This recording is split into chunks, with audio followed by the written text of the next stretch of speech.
Hi! Isang magandang tanghali, guys, sa inyong lahat, guys. Ako nga po pala ay magluluto na naman ulit tayo ng tanghalian para sa ating mga anak. To guys, bumili ako guys ng talong. Bali magagata po ako ng talong, kalabasa.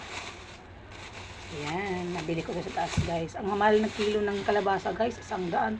Kaya ito, ano na to, 30 pesos. Grabe, ang taas ng bilihin guys.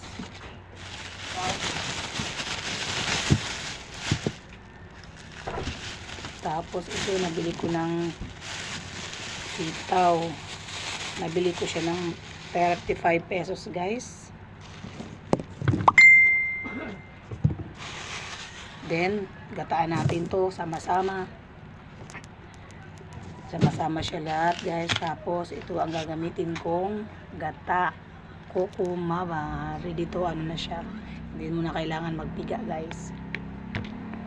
Tapos, ang ilalahok ko nga po pala guys ay itong dilis. Siyempre, isa dyan ang pinakamasarap na paborito namin na guys. So guys,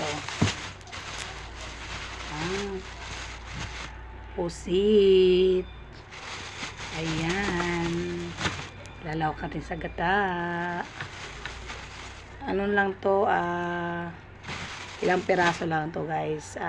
Binigay lang sa akin from Bicol. Salamat sa nagbigay. May panglawak na po ako sa aking gagataang ulam guys.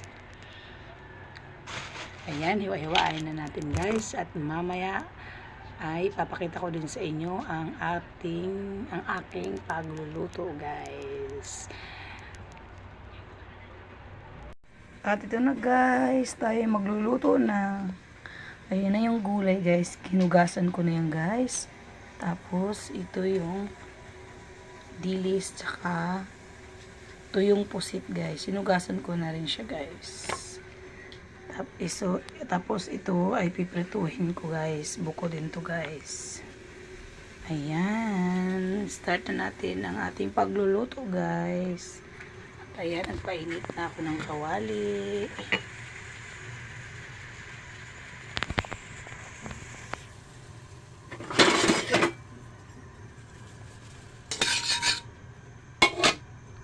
Then, lagyan na natin ng mantika guys.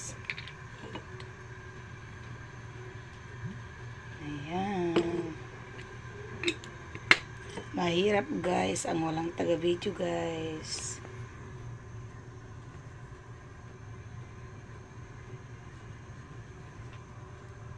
Then ilagay na natin yung bawang. Ayan.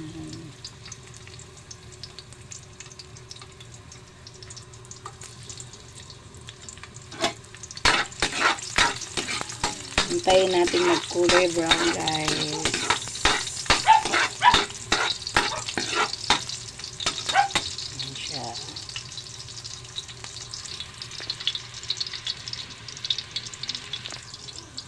Tapos guys, ilagay na natin ang lahok.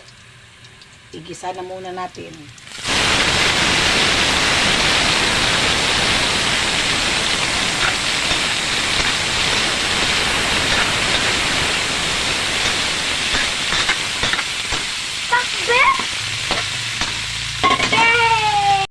Ito na guys.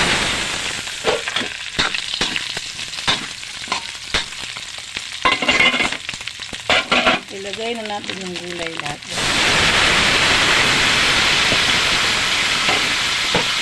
Masamahin na natin para lumambot.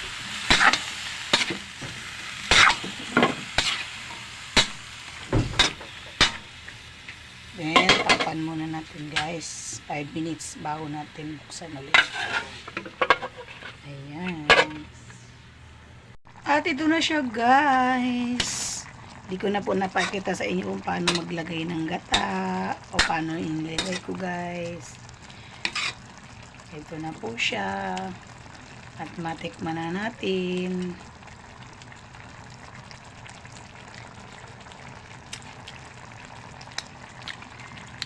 Sarap guys, lasang-lasa yung pusit niya guys.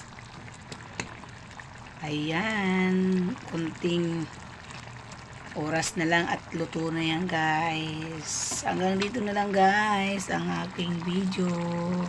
Sana nagustuhan nyo. Thank you for watching. Babus!